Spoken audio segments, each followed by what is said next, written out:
างศาลาภาษาเด้อเด้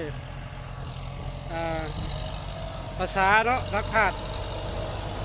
เฮ็ดทางเข้าภาษาเด้อเฮ็ดทางเข้าภาษา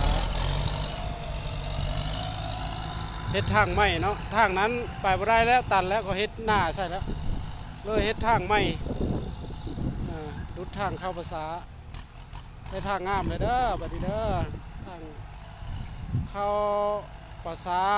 บ้านนายอนนำผ้าโดยพระอาจารย์แอกับพระอาจารย์อินตองอาริยู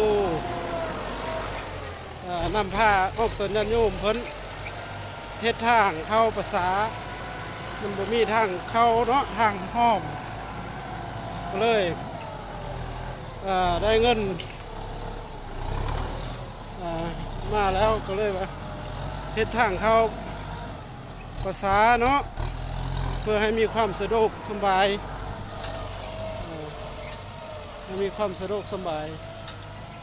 ยามฟ้ายามฝนมาโอ้ยทางบ่สะดวกมากก็ทุกข์ลำบากก็เลยมา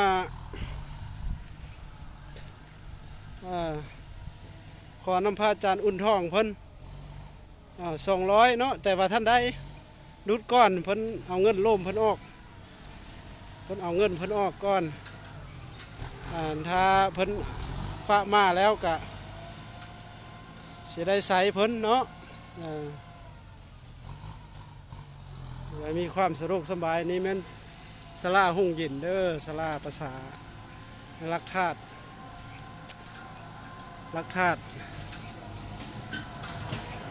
จะมาดุด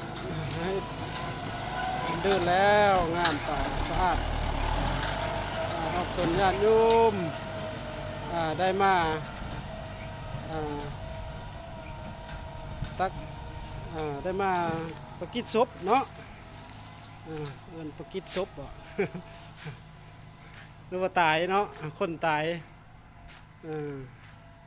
ได้มีทางสะดวกสบายมีศาลาแล้วก็มีทางเฮ็ดทางค้าเข้ามาตอนจอดรถจอดล่างสบายบาดนี่ดอนจอดรถเด้อคือเอารถเข้ามาก็จอดนี้นี่ชุมเข้ามาเดี๋ยวนี้จอดมาเดี๋ยวนี้เนาะ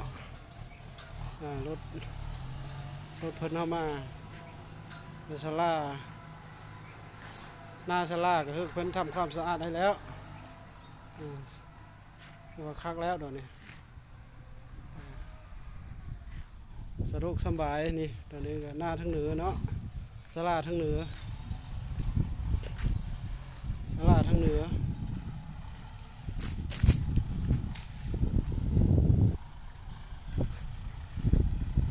ผู้ใดมีใจใส่ศรัทธาเนาะก็มาบริจาคเด้อ